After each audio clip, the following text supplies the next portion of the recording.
Queridos irmãos, recebam a paz do Senhor Jesus. Amém.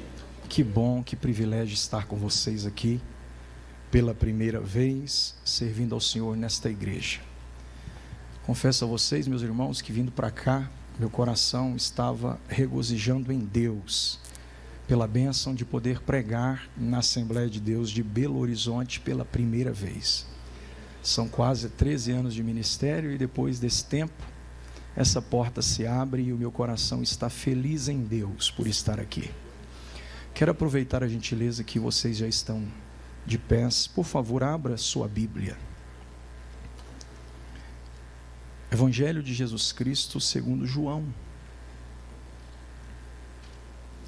Vá até o capítulo 13, por favor.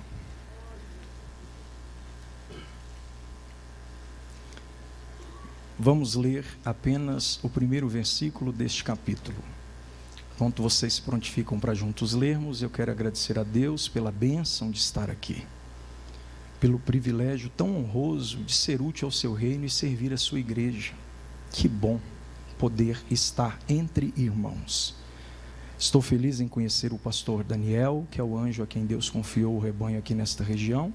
Obrigado, pastor, pela bênção concedida. Feliz em rever o irmão Ellison e a sua esposa. Ele disse para mim, eu vou ter que falar aqui agora em público, gente, não dá para deixar passar não.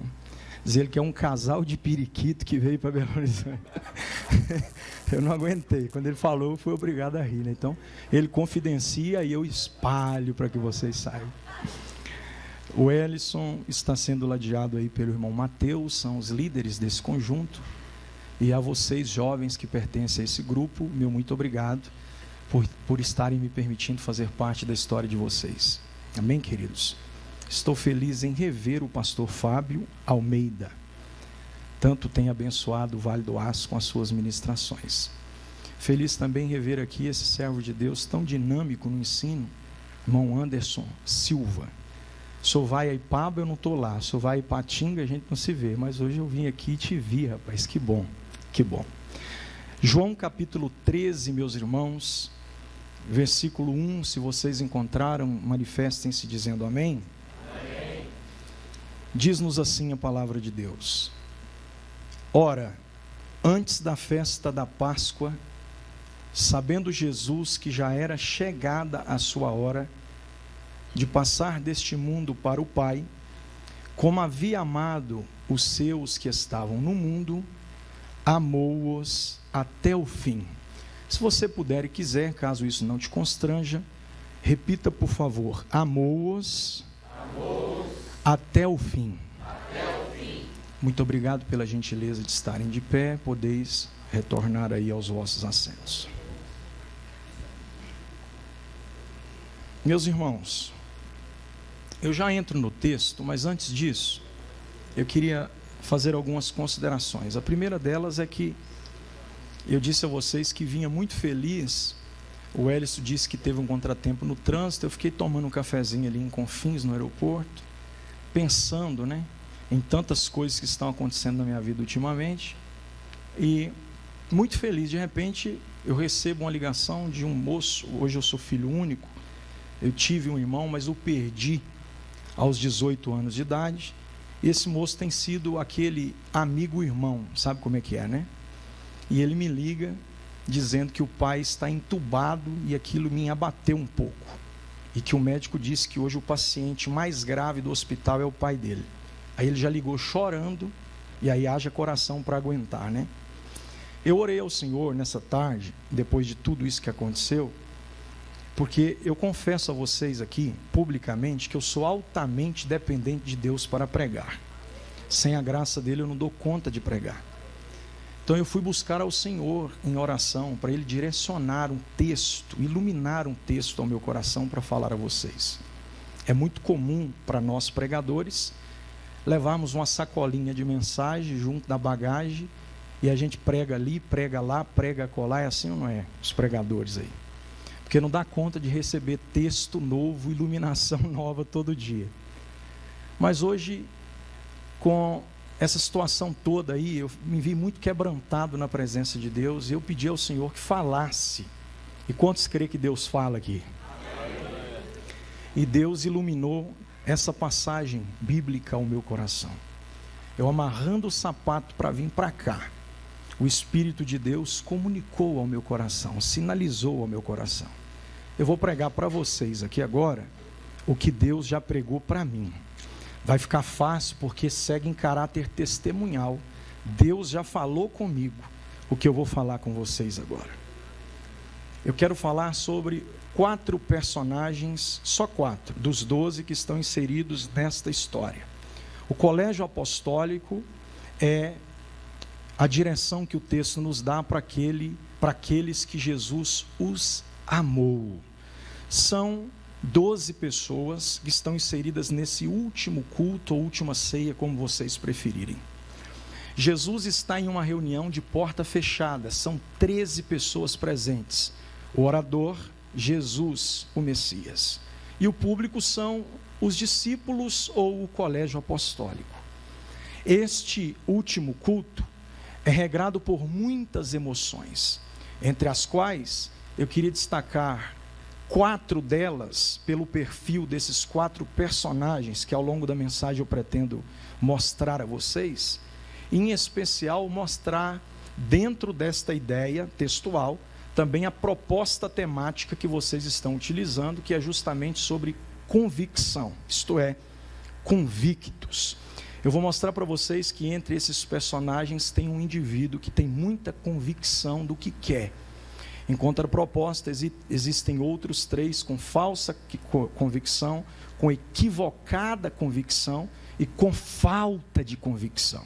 Então, partindo pelo ponto de vista de que tem gente com convicção, sem convicção, com falsa convicção e com equivocada convicção. Está tudo aqui dentro desse texto.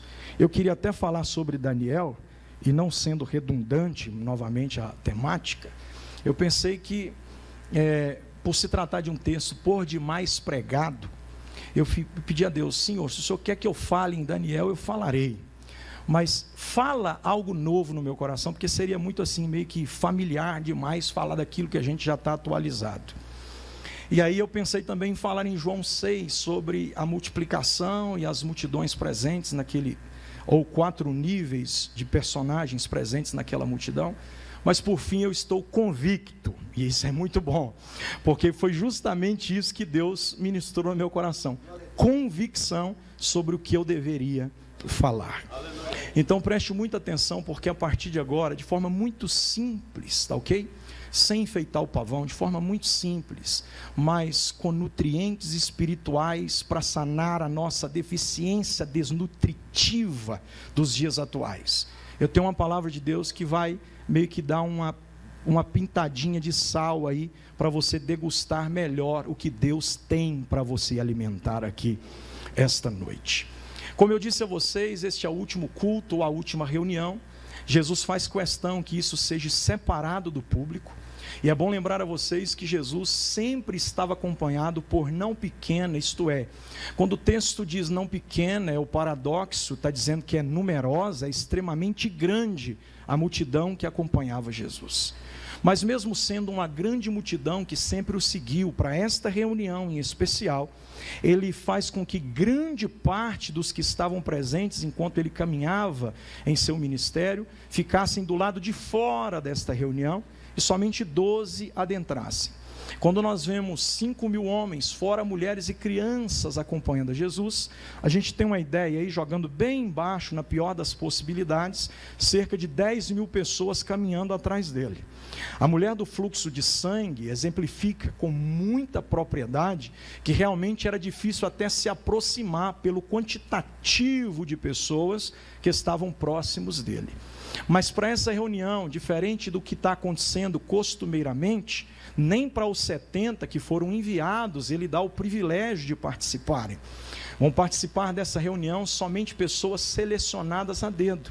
E você há de convir comigo que para essa reunião, onde só 12 pessoas vão participar, havia um alto nível de intimidade.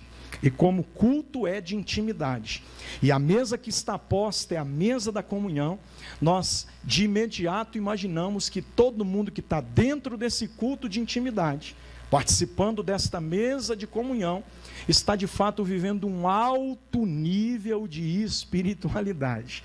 O detalhe é que, contraprova isso, o texto vai detalhando que, mesmo muito embora aparentemente eles estejam desfrutando de um nível de intimidade muito grande, na verdade eles estavam apenas na superfície da fé. Vejam vocês, Jesus pega uma bacia, prega uma mensagem, faz com que todos se assentem, propõe lavar os pés de todos eles. O exemplo de humildade dado a todos é refutado por Pedro, que de imediato se opõe a permitir. A Bíblia diz que pela oposição de Pedro, Jesus se vê na obrigação de corrigi-lo. Como Pedro se manifesta, em primeiro ponto, como alguém que não se vê digno de permitir que Jesus lave os seus pés, Jesus não deveria repreendê-lo, porque a primeiro ponto, a primeira impressão que o texto nos passa é que ele está fazendo a coisa certa, sim ou não? Pois a Bíblia diz que o servo não pode ser maior do que o seu senhor. Em outras palavras, Pedro está dizendo para Jesus: servo sou eu, o senhor é o meu senhor, é o senhor quem deveria estar assentado e eu é quem deveria lavar os seus pés. Só que pela exortação do próprio Cristo, nós percebemos que Pedro não fez isso somente com um teor de humildade que está sendo exteriorizado. Ele faz isso como alguém que vai se destacar entre os demais, se tornando um único diferente no meio dos iguais. E como aqui é a última ceia e o sangue de Jesus nivela todo mundo na ceia, Jesus não deixa Pedro se destacar, coloca Pedro do tamanho de todo mundo, diz: assenta aí, porque se não lavar os seus pés não tem parte comigo. Pedro está tão precipitado sobre o que argumentar em ato contínuo, que ele já diz: então não lave somente os pés, lave também o corpo inteiro. Primeiro, é como se Jesus tirasse a varinha de goiaba e desse uma lambadinha na perna, mas quando Pedro não aprende na primeira correção, aí ele pega a madeira de quina e desce na muleira e diz: eu vou te ensinar direito que você precisa aprender. Se tivesse limpo de verdade, não precisava se lavar. Pedro, ele fica um pouco meio que triste com essa situação. A gente analisando o texto, dentro de uma visão panorâmica, a gente parece que vê Pedro saindo do meio e procurando um cantinho para tentar se retratar. Pedro aqui é o primeiro personagem que interrompe o culto, é o último culto, é a mesa da comunhão, é o culto da intimidade, mas Pedro se precipita por duas vezes. Ele tenta se destacar na primeira, por não permitir que Jesus lave os seus pés. Ele tenta se destacar na segunda, para que Jesus não lave só os seus pés, lave também o corpo. Em outras palavras, Pedro está deixando claro que ele quer ser diferente no meio dos iguais. E eu disse e reitero, dentro de um culto de intimidade, onde a mesa da comunhão está posta, não existe ninguém maior ou menor do que ninguém. O preto e o branco são iguais, o alto e o baixo são iguais, o rico e o pobre são iguais. Quando eu falo sobre isso, eu me recordo de uma experiência que eu tive lá em São Félix de Minas, onde o prefeito da cidade, além de crente, é diácono da igreja. E de repente apresentaram todo mundo, disseram: o prefeito também está aqui, o nosso irmão diácono fulano de tal, e era ceia do Senhor aquela manhã. Eu estou assentado lá, foi uma das primeiras vezes que eu preguei para autoridades do executivo, então eu fiquei assim meio que empolgado com aquilo, né? Vendo o prefeito lá, bem no início do meu ministério. Daí a pouco lá vem o prefeito com a bandejinha na mão, gente, bem com o prefeito com a bandejinha na mão, olha para um no púlpito e diz: participa do corpo do Senhor Jesus, meu irmão. Eu vendo aquilo e admirando. Daí a pouco ele chega em mim e fala: participa do corpo do Senhor Jesus, meu irmão. Quando ele falou aquilo, o Espírito Santo me fez pensar na minha vida, e a única voz que eu ouvi foi esta: lá fora ele manda no executivo, mas aqui dentro ele é servo do Deus Altíssimo. A exortação de Jesus para Pedro é justamente essa: colocar ele no lugar dele. Aí ele recua. Eu imagino que ele pensa consigo como retratar tanto constrangimento em público no meio dos seus colegas que exercem o seu mesmo ofício ministerial. Ele pensa, repensa, e eu imagino que, dado momento, ele pensa, então agora eu preciso me destacar, corrigindo o erro que eu tive, e aí ele chega para Jesus, enquanto Jesus está pregando. Eu estou falando da última mensagem antes da crucificação. Jesus está pregando, e no meio da mensagem ele diz, ferirão o pastor, está no texto, e quando ele diz, ferirão o pastor, e as ovelhas se dispersarão, é a deixa que Pedro precisava. Aí ele se levanta, interrompe o culto de novo, olha para Jesus e disse, todo mundo menos eu, tá? Vão ferir o pastor e as ovelhas se dispersarão, todos se dispersarão, mas eu não. E aí ele propõe com equivocada convicção que o amor dele é para sempre. Ele diz, eu vou te seguir eternamente. O meu amor não é um amor assim, meio que levado à paixão, que termina, segundo os cientistas desse tempo, com aproximadamente 3 anos e meio. O meu amor é para sempre, eu vou contigo até o fim, todo mundo te larga, mas eu vou agarrado com o Senhor. O Senhor acabou de bater em mim, mas eu já perdoei, eu já estou com o coração limpo. O Senhor é o meu pastor e nada me faltará, estou contigo até o fim. Quando ele diz isso, eu imagino Jesus, é claro que não tinha um relógio de pulso naquela época, né? Mas imagine Jesus olhando para o relógio dele e dizendo, Pedro, no seu relógio, tu conseguiu ver toda a eternidade, olhou tanto para o futuro que esqueceu de viver o agora.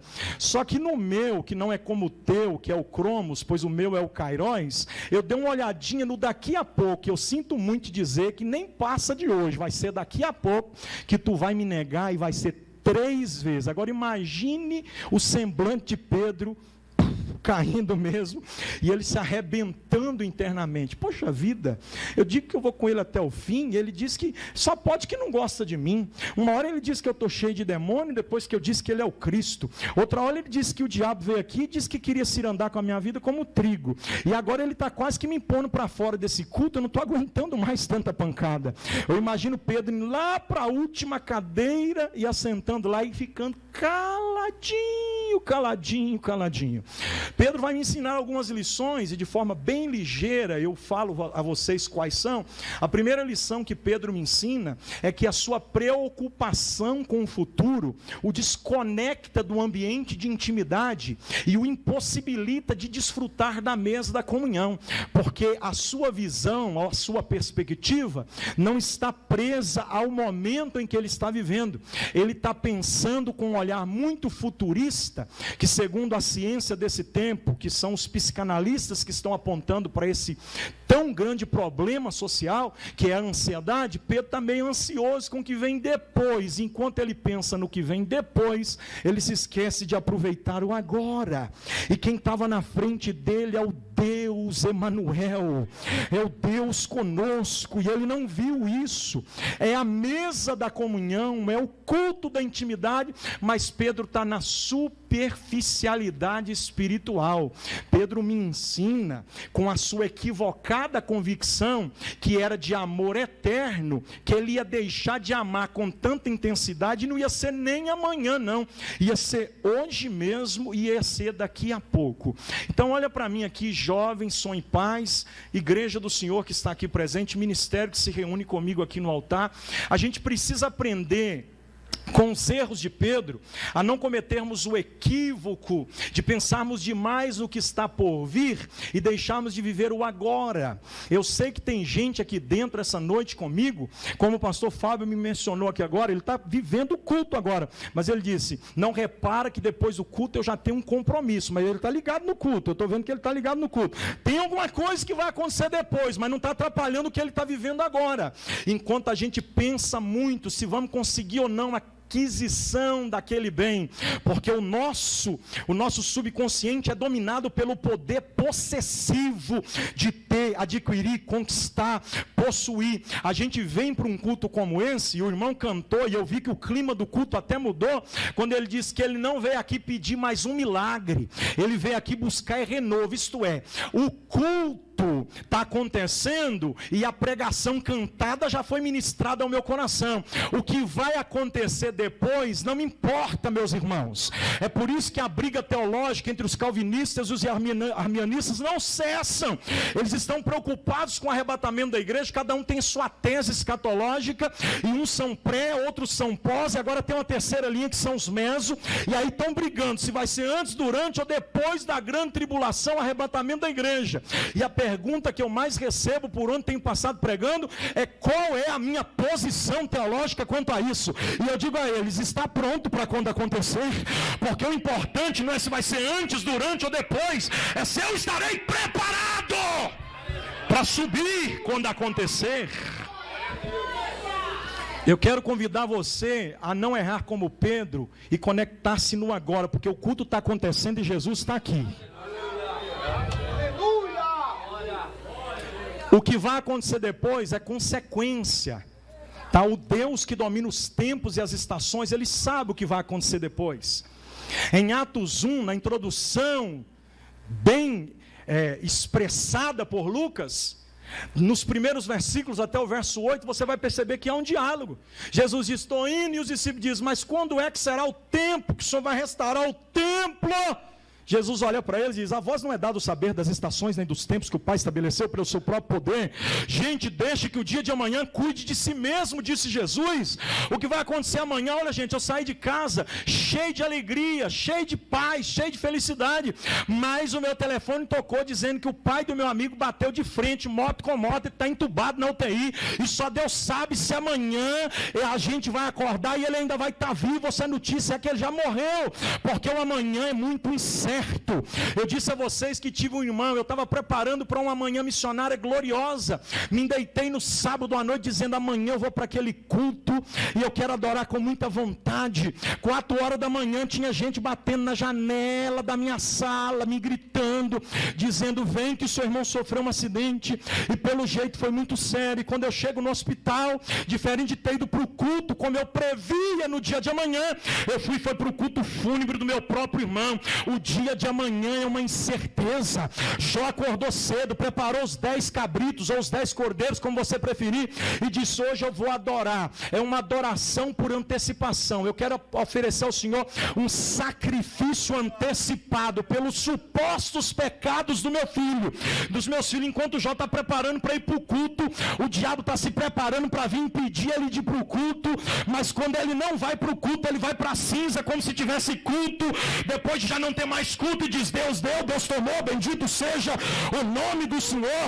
Porque quem está ligado em Deus no agora não quer nem saber se vai ser bom ou se vai ser ruim o dia de amanhã. Eu quero te convidar a dar um glória a Deus assim, para extravasar, porque Deus está aqui entre nós.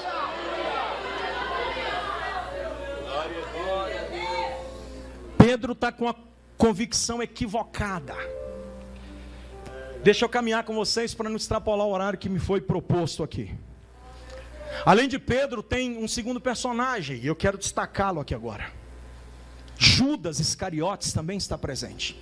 Eu poderia falar dos 12 apóstolos, mas eu vou falar dos 4, porque eles são os que mais aparentemente se identificam a ideia temática que vocês escolheram para esse evento. Judas está lá. Enquanto Judas está, Pedro está lá no canto, sim ou não? Vamos pensar aqui, gente, entra comigo na história. Imagine a mesa, Pedro sentado no canto. E aí Jesus está pregando, e ele diz: tem um de vocês aqui dentro, está comigo, no dia da intimidade, na mesa da comunhão, mas está com o coração lá fora, vai me trair. Pedro não teve coragem de se precipitar pela 4ª vez, ele já tinha se precipitado 3 vezes. Esse negócio de 3 é uma característica pessoal do perfil de Pedro, sabia, gente? Ele caiu na pegadinha dos 3, tudo que envolve a vida dele está ligado a 3, e aí a gente pega a visão da doutrina tridimensional e vê que Pedro quase que elaborou isso. Porque uma hora ele nega 3 vezes, outra hora ele diz que ama 3 vezes, lá na frente em Atos 10 ele diz que não vai comer os animais que são quadrúpedes, répteis, que ele considera imundo por 3 vezes. Né? Então ele é um cara que cai 3 vezes na pegadinha dos 3. E aqui, não diferentemente, ele também se precipita por 3 vezes. Vocês gostam de Bíblia, gente? Porque eu sou pregador da Bíblia, tá? Amém, gente? Eu sei que a minha geração, pastor Anderson, o senhor que é pregador bíblico, pastor Fábio que é pregador bíblico, a minha geração está sendo atacada, né, por bombardeios heréticos. É um negócio de anjo, é um negócio de profecia, e o povo está caindo nessa onda. A única profecia que vai sair da minha boca é o que já saiu da palavra aqui, viu, irmãos? O Deus que fala, se o que Ele fala não é suficientemente perfeito para encher a nossa alma de alegria, irmão, eu posso pular, rodar, gritar, espernear aqui que não vai acontecer nada. Mas se a palavra de Deus é verdade na minha boca, a vida de alguém vai mudar aqui hoje. Pedro está no canto, e aí Jesus diz, onde vocês vão entrar? E ele não quer precipitar, aí ele, vamos imaginar, gente, vamos lá. Eu não sou muito de fazer isso não, mas eu vou tentar ser um ator aqui agora, vou tentar encenar isso aqui. Pedro daqui para lá olhando, como se o Fábio fosse Jesus, e quem está do lado dele, daqui a pouco eu conto para vocês. Aí ele olha e diz, quem é? Estou com medo de falar, e eu, mais uma na muleira, quem é? Aí aquele que está ao lado de Jesus pergunta, e lá na frente a gente entende por quê. Aí Jesus assim, olha o que Jesus diz, o que pôr a mão comigo no prato, cada tradução diz uma coisa, e Lucas é mais detalhista, então tem traduções que vão dizer que Jesus até compartilhou, isto é, colocou, né? A gente imagina Jesus dizendo, come um pedacinho. Mas a ideia central é esta mesmo, um prato de alimento e Judas pôr na mão lá dentro. Vamos imaginar assim, pode ser? Vamos esquecer esse negócio do que é original, do que não é original. Vamos imaginar na simplicidade do evangelho. Judas chega e mete a mão lá dentro do prato assim, ó. Aí Pedro, eu achei que era eu de novo. Aí Jesus olha para Judas e diz assim, fazes logo o que tens de fazer. Como Deus falou comigo essa tarde, irmãos. Diz a Bíblia que o diabo encheu o coração de Judas. Não sou eu que estou falando não. Leia o versículo 70 do capítulo 6 da visão joanina. E você vai ver que o próprio Cristo diz, não são 12 que estão aqui? Pedro diz, Aí ele diz, mas tem um no meio de nós que é um demônio. O diabo encheu o coração de Judas. Judas está no culto da intimidade, participando da mesa da comunhão, e a intimidade parece ser tão grande, irmão, que ele põe a mão no prato. Eu vou dizer para vocês uma coisa de nós mineiros lá do interior. Não tem esse negócio de um pegar a carne do prato do outro não, que esse negócio dava briga séria, que quase gerava morte, tinha que chamar a polícia para resolver isso. Família que tem muito filho, igual meu pai teve 10 irmãos, a minha mãe teve 9. Esse negócio é muito sério. Quando mata um frango, a coxa é minha, hein? Você sabe como é que funciona? Eu estou só descontraindo. Mas vamos imaginar que eu comendo, o pastor Anderson chega e diz, eu gostei mais do teu bife do que eu do meu. Tá para cá. Pastor, eu nem te conheço, estou te conhecendo agora. Imagina a gente jantando daqui a pouco juntos, o senhor com um pratão de comida servida, eu vou lá e digo, você quer saber de uma coisa, pastor? Isso aqui não é para o senhor não, isso aqui é para mim. Minimamente o senhor vai achar, esse cara é muito para frente, ué. Minimamente o senhor vai achar isso, por quê? Porque para mim compartilhar do mesmo alimento do teu prato, embora fosse cultura judaica essa ação, exige no mínimo um pouquinho de intimidade, sim ou não? Agora, se eu te conheço, não estou nem aí para você se você vai gostar ou não. Se eu quiser comer o teu pedaço de carne, você tem que dar para mim. É assim ou não é? Então a gente imagina por essa ideia Jesus dizendo o seguinte, tem muita intimidade comigo, tanto é que ele era o mais intelectual do grupo. Ele é o único galileu pertencente ao grupo apostólico. Ele é um homem que nasceu para brilhar, porque o seu nome é um vocábulo no plural de Judá. E Judá é louvar, e Judas é louvado em sua etimologia. Quer dizer que nasceu para ser louvado e acabou sendo sentenciado como um homem de fracasso. Alguém aqui conhece o filho de alguém que chama Judas? Por que é que esse homem se arrebenta tanto? Jesus diz para ele, fazes logo o que tendes de... Sabe por que Jesus está dizendo isso para ele? Sabe não? Porque ele tem falsa convicção. Ele não queria Jesus como o rei dos reis, ele queria Jesus como o rei dos judeus, para se chocar, se opor ao governo de Roma, porque Judas pertencia, segundo a história, a uma seita chamada Zelotes, que era a única que se opunha ao governo de Roma. Então Judas nunca viu em Jesus um rei espiritual, ele viu um rei para sentar na cadeira de Davi. Então o primeiro erro de Judas é político, ele quer fazer de Jesus um governo, monarca sobre Israel. Só que o que ele não sabia é que Jesus já pertencia a um partido que não político, mas teocrático, estabelecido pelo próprio céu, fazia tempo. E o próprio João disse isso.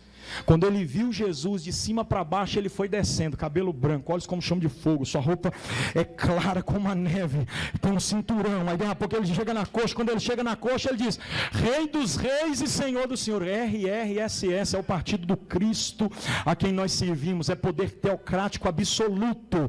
Gente, o que vai ser do Brasil depois da eleição? Não sei, o meu Jesus continua sentado no alto sublime trono, ele não perde o poder de nada. Mas isso aqui na terra foi governado pelo... Ai, não vou falar não, vou deixar para lá. Ai, mas se acontecer a tragédia, aconteceu. Quando Isaías viu a tragédia acontecer do seu primo Uzias ter morrido, ele ficou pensando consigo, quem que vai se assentar na cadeira agora? Quem que vai se assentar na cadeira agora? Quem que vai se assentar na cadeira agora? O céu rasga, uma voz ecoa, quando ele olha para cima, Jesus, o Deus trino na pessoa do Pai, se você entende, pega isso, assentado no alto e sublime trono. O Deus Todo-Poderoso estava comunicando ao coração de Isaías a seguinte informação: aí embaixo o trono é móvel, um assenta, depois tem que levantar para outro assentar, mas o trono que eu me assentei nele, ninguém nunca vai ocupar. O segundo erro de Judas é um erro ético. Ele vê a mulher adorando e a Bíblia diz, ele vai crescendo os erros ao longo do tempo. Ele vê a mulher adorando e a Bíblia diz que por causa da adoração da mulher, ele quer interromper, dizendo que não havia necessidade de tanto, porque ele não estava entendendo o quantitativo do perdão recebido por ela, porque só sabe a intensidade que quer agradecer quem muito pode agradecer. Então ele não foi muito perdoado como a mulher, então ele quer dimensionar a adoração dele quando a mulher acha exagero. Eu quero dizer para vocês uma coisa que está acontecendo na Assembleia de Deus do Brasil: os etiquetas chamados Judas estão oprimindo as mulheres dos vasos de alabastro a adorarem na intensidade que querem. Esse negócio de levantar a mão virou coisa do passado, é muita não, é excesso de ética de Judas, fez Jesus dizer, você não vai ser lembrado, mas o nome dela será registrado para toda a eternidade. Eu não estou pregando para quem é Judas, que quer impedir o mover de Deus no culto através da adoração de quem tem espontaneidade para agradecer. Eu estou pregando para quem quebra o protocolo e diz, eu já fui perdoado, então eu vou adorar.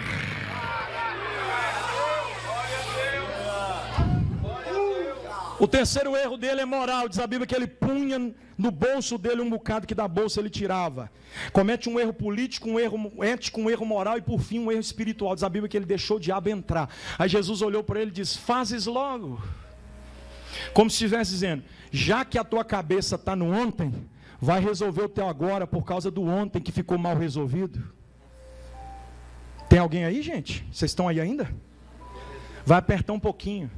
Judas tinha vendido Jesus por 30 moedas de prata. E aqui ele está pensando, como é que eu resolvo? Como é que eu dou conta? Como é que eu acho? Como é que eu faço? O culto está acontecendo, mas o que aconteceu ontem não deixa o Judas participar do culto do agora. E porque está preso demais no ontem, ele se desconecta do agora, porque o subconsciente está sendo acusado. Eu vendi Jesus, estou aqui, mas o meu coração já não está aqui. Eu vendi Jesus. Jesus chama ele e diz, já que seu coração está lá fora, vai com o corpo também, fazes logo o que tens de fazer. Eu vou falar porque alguém precisa ouvir, porque Deus não fala com ausente, Deus fala com presente. Tem alguém nesse culto aqui esta noite que está preso no que já aconteceu ontem, e eu sinto muito te dizer que o que Deus tem para fazer daqui para frente, o que ficou no passado, não deve mais ser recordado. É por isso que Paulo diz, eu não consigo fazer muita coisa não, mas pelo menos uma eu faço. O que, Paulo? Eu deixo para trás o que precisa ficar e caminho para frente para onde eu preciso ir. Eu queria dizer para alguém aqui essa noite, não saia daqui como Judas, preso ao teu passado. Aproveite o teu agora, aproveite esse momento, age para acertar os ponteiros do teu relógio existencial. Olha para Jesus e diz: eu te vendi, mas me perdoa, porque o que aconteceu ontem está arrebentando comigo agora, e daqui para frente eu não quero viver como ontem. Eu quero viver na tua presença, cheio da tua graça, do teu poder, do teu amor.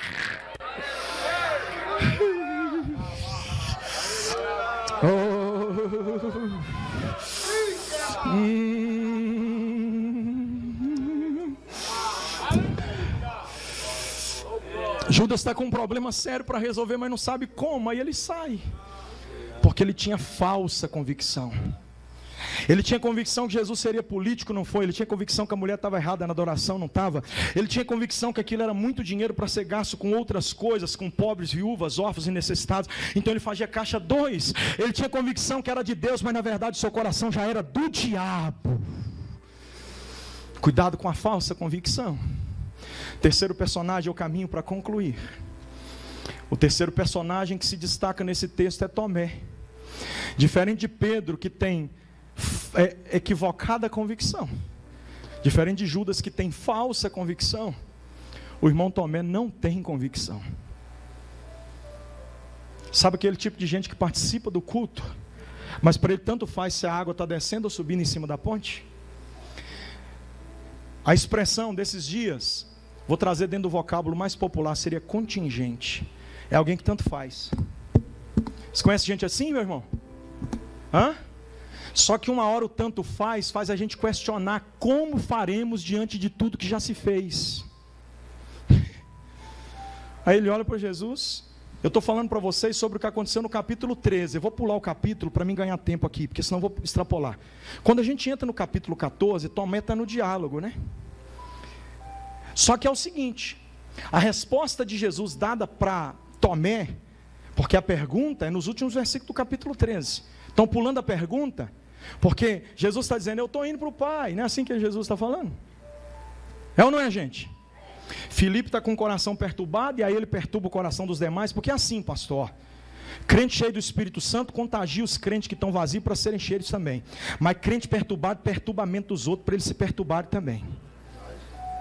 Tem culto de todo jeito. Se esse culto aqui depender só de alguém que está do teu lado, talvez você nem tinha lacrimejado os olhos.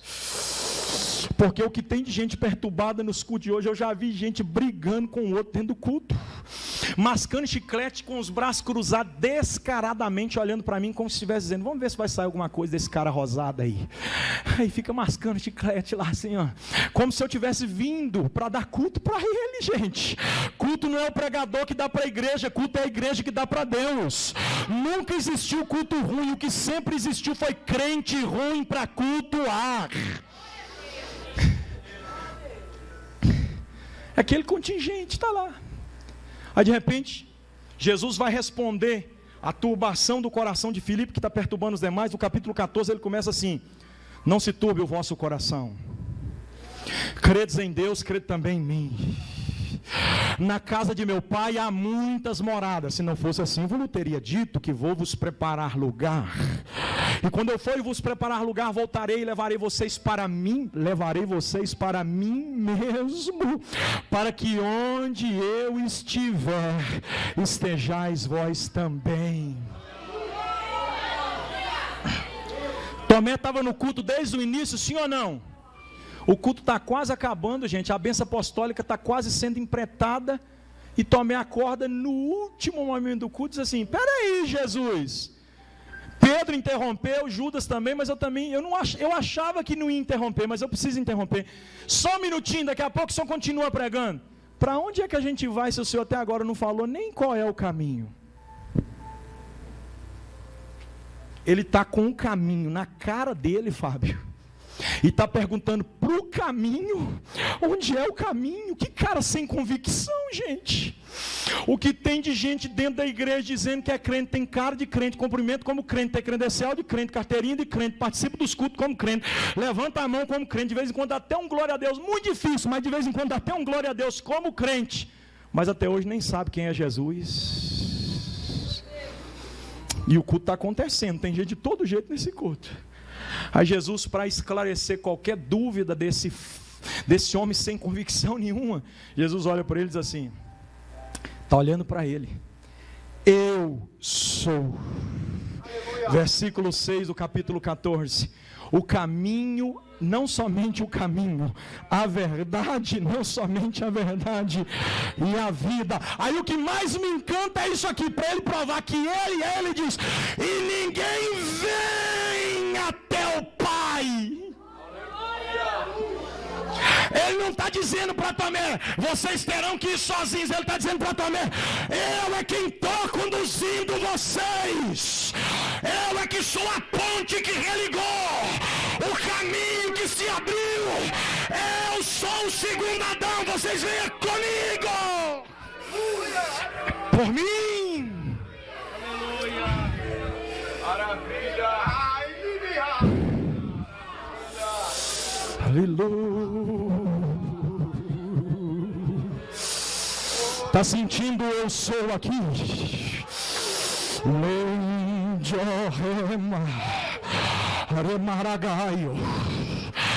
Passe por esse caminho, meu irmão. Jesus não é uma ficção. Jesus não é história. Jesus é Deus. O Espírito Santo não é uma pessoa que vaga. O Espírito Santo é um Deus que habita. Deus Pai não é um pai como teu pai. Ele é o Pai da eternidade. É o Pai de toda a criação.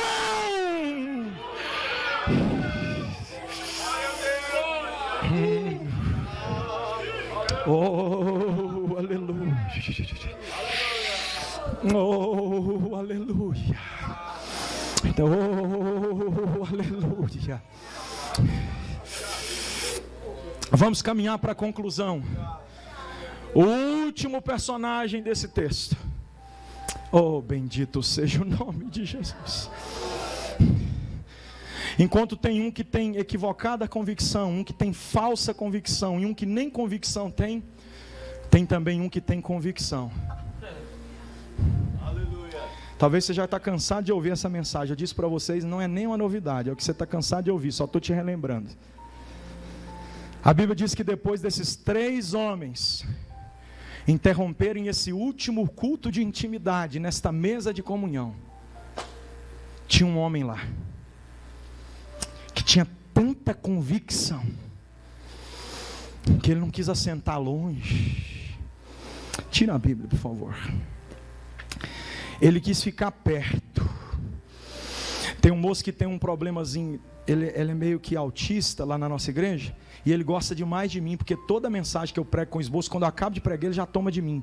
Ele nunca estudou nada e toca qualquer instrumento. Se ele chegasse aqui, vocês iam ver, ele é um mistério de Deus na terra.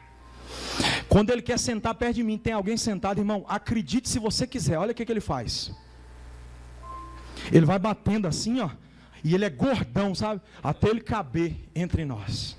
Aí ele diz: Pai do Senhor, varão, e aqueles mocinhos, hein? Porque ele sabe onde quer sentar e ninguém impede ele de sentar onde ele quer. Aí esse irmão, que eu ainda não disse o nome, ele não só se satisfez em estar perto. Licença aqui, meu companheiro Fábio. Ele quis se aproximar, porque ele não está nem aí com o que aconteceu ontem. Ele não está nem aí com o que vai acontecer amanhã. E diferente de Tomé, que estava preso no hoje, eu preciso levantar de novo para falar sobre Tomé uma coisa importante. O problema de Tomé, diferente de Judas, que está no ontem, diferente de Pedro, que está no amanhã, é porque ele está muito no hoje. O nome disso é excesso de presente. E não confunda hoje com agora, porque no hoje existe 3 estações temporais. Tem muita coisa no hoje que já ficou no passado. Por exemplo, eu acordei hoje, eu estava em Ipatinga, eu almocei hoje aqui em Contagem com o Helison. Aconteceu tanta coisa hoje, eu até cortei o cabelo por aqui mesmo, que eu estava cabeludo, precisando de um barbeiro urgente. Tanta coisa aconteceu hoje, mas tudo ficou no passado, e tudo hoje. Tem tanta coisa que ainda vai acontecer daqui a pouco, está no hoje. Pode ser hoje ainda que Deus salva na tua casa, faz um reboliço na tua família, cura alguém, liberta alguém, transforma alguém, pode ser hoje. Vocês concordam comigo? Então o problema de Tomé não está no hoje, o problema de Tomé é que ele não desfruta do agora. E o hoje também é uma coisa que não está no seu controle. Então use o maior presente que Deus te deu, que é o presente, e desfrute da oportunidade no agora. Porque quem não se conecta no agora pode até ficar preso no hoje, mas não consegue desfrutar do ambiente onde Jesus está trabalhando. Aí Jesus está lá sentado, volto para ele vai chegando perto. Esse irmão, esse quarto irmão vai chegando perto. Ele vai chegando tão perto que Pedro está olhando do outro lado e diz: quem está mais perto é ele. Ei, vem aí, por favor, o que está acontecendo?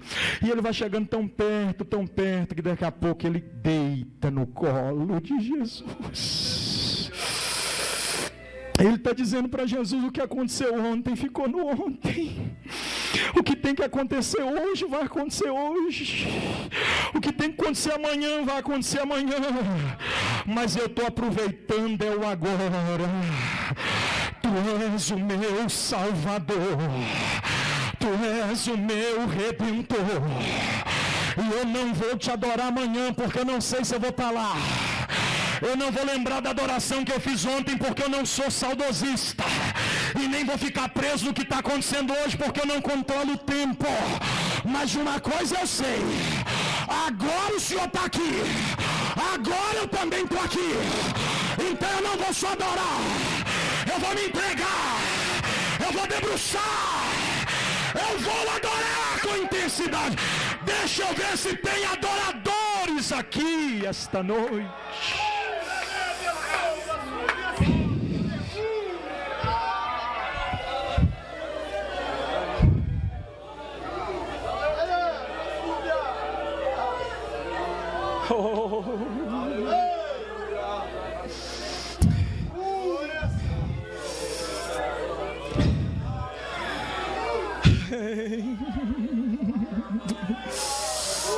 Eu não pedi para você fazer nada até agora, mas se puder e quiser, olhe para a pessoa que está do teu lado e diga para ele: aproveita agora, Jesus está aqui.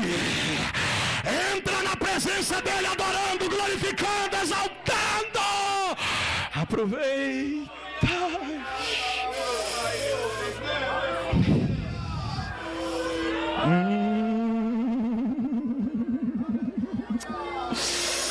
Oh, bendito seja.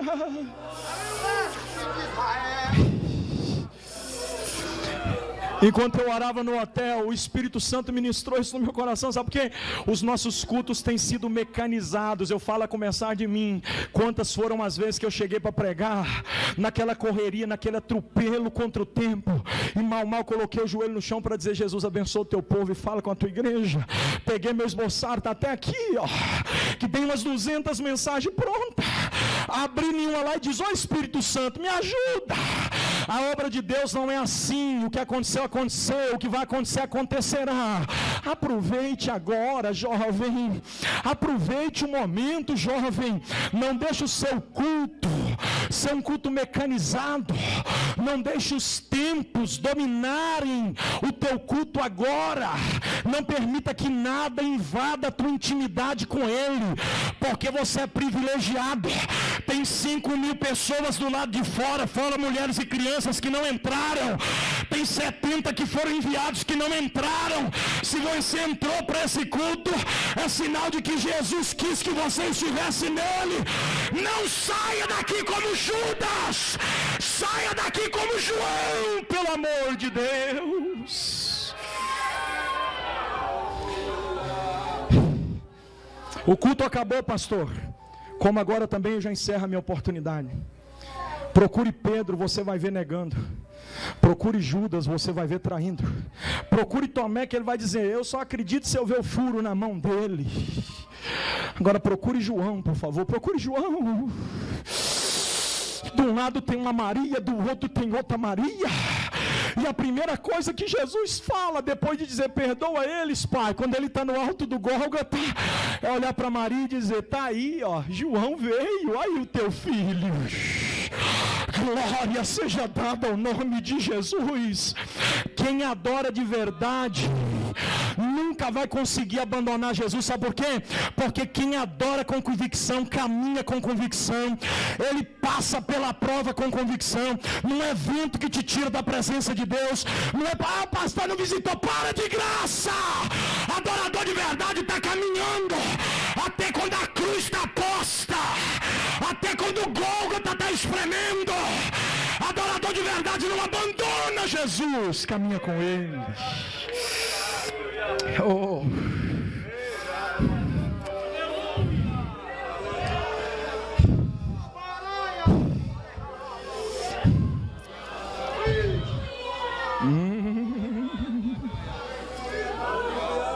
Eu imagino Jesus olhando para João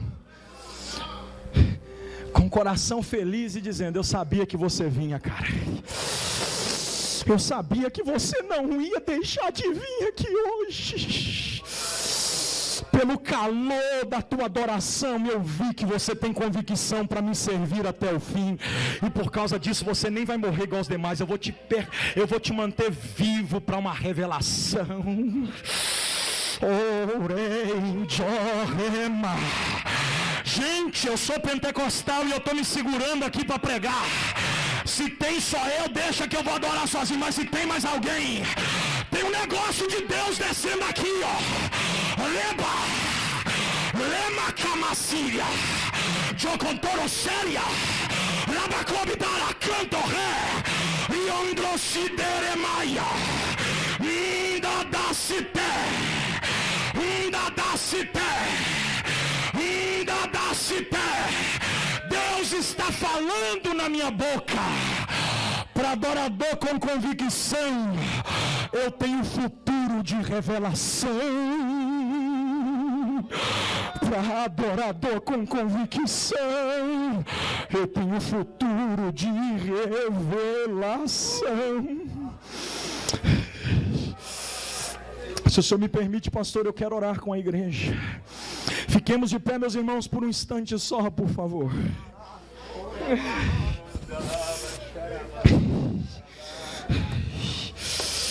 Glória a Deus. Glória a Deus. Glória a Deus. Glória a Deus. Eu não quero te incentivar a adorar porque eu quero que você adore. Eu quero que você adore de livre, espontânea vontade. Adore a Deus.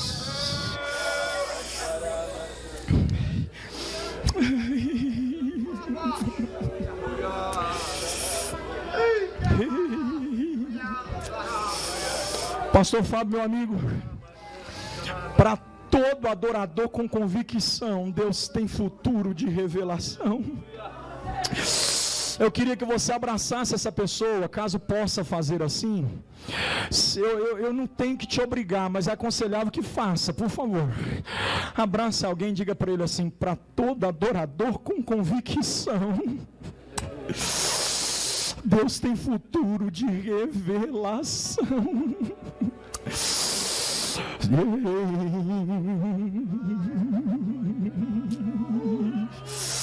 Meu Deus do céu.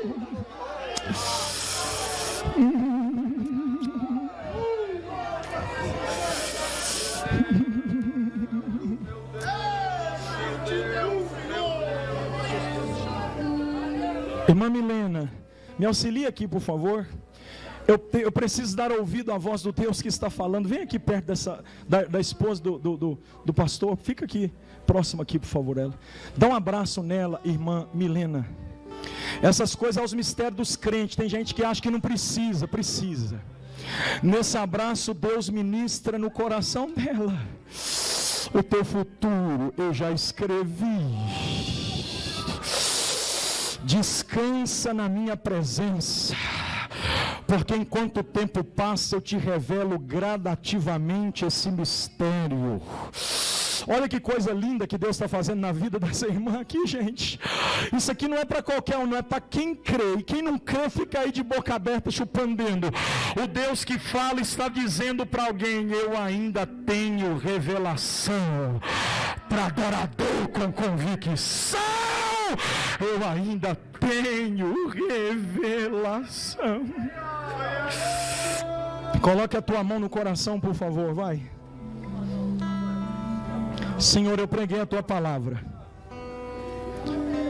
E eu sei que preguei o que o Senhor ministrou no meu coração para pregar. Eu tenho convicção plena disso. Então eu quero te pedir, Senhor, que esse culto mude a mentalidade das pessoas em estarem em um culto de adoração. Caso entrou alguém entre nós, ó Senhor, com as mesmas prerrogativas de Pedro, Judas ou Tomé, não permita que isso influencie os Joãos que o Senhor está levantando aqui esta noite. Enche o coração deles de convicção para te adorarem, Deus. Senhor, eu intercedo por eles agora, porque eu sei que o Senhor é um Pai que os ama até o fim. O texto que eu li é que o Senhor não deixou de amar nenhum deles, porque eles não tiveram convicção para te adorar. Então ajude-nos, ó Deus, pois o teu amor não tem fim. Com teu bondoso, maravilhoso e incondicional amor, traga mais convicção para nossa alma, em nome de Jesus, ó Pai. Se você puder, diga para esse irmão: não sai desse culto sem convicção na adoração. Pessoal, pode ir cantando baixinho. Eu queria chamar aqui à frente quem não é crente ou está parado. Eu aproveito esse ensejo, porque eu não consigo terminar a mensagem minha sem convidar as pessoas. O tempo já foi. Então, por favor, não fica preso no teu lugar muito tempo aí. Sai agora, vem aqui. Aproveite agora. Jesus te ama e te chama. Vem. Você que está parado, você que distanciou-se, você que está fraco, fragilizado na fé, vem aqui, eu quero orar por você. Pastor, eu ainda não sou crente. Você pode vir também. Nós vamos receber você. Há alguém entre nós que não é crente ou esteja parado na caminhada? Ouça o conselho desse irmão. Jesus te ama e te chama. O amor dele não para. O amor dele é até o fim. Tem alguém? Há alguém, gente? Vem! Meu Jesus. John Dressis. Vem! Vem! Canta, meu filho.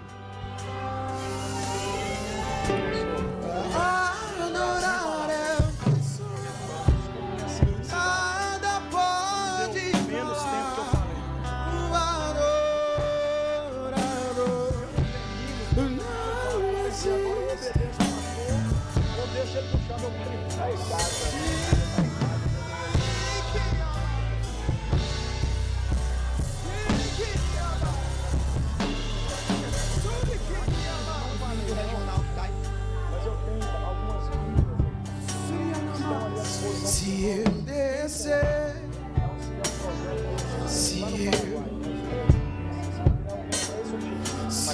subir, se eu descer, te adorar é o meu prazer. Aleluia. A minha força vem do Senhor. Você pode declarar, E nada pode calar, nada pode calar. Vamos declarar então. Adorar eu quiser. E nada pode calar o adorador. E contenha amor.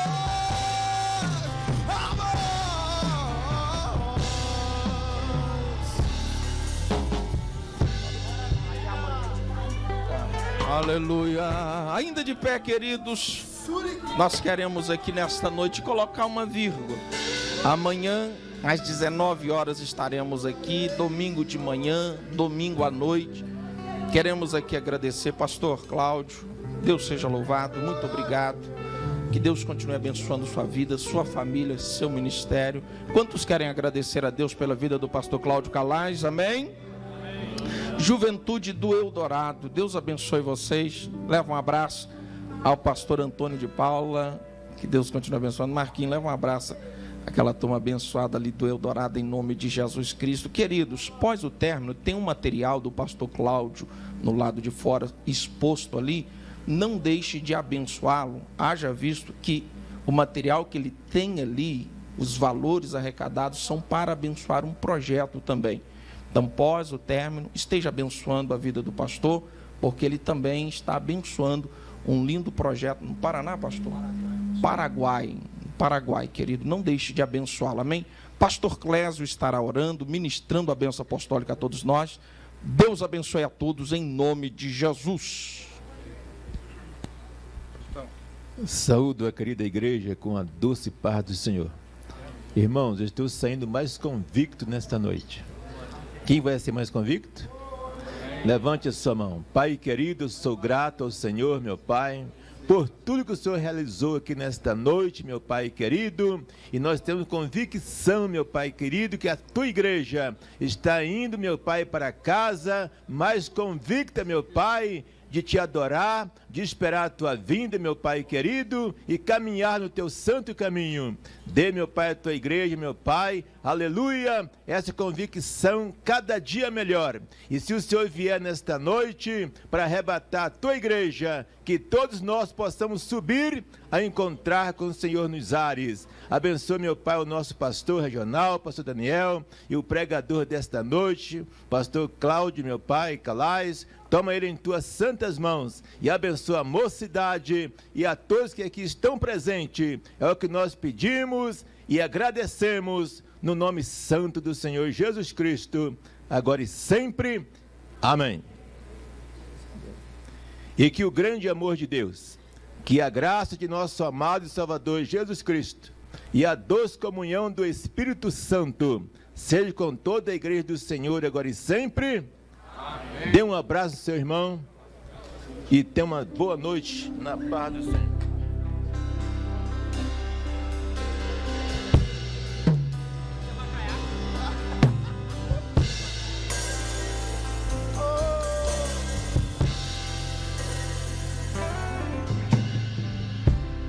Bem sei eu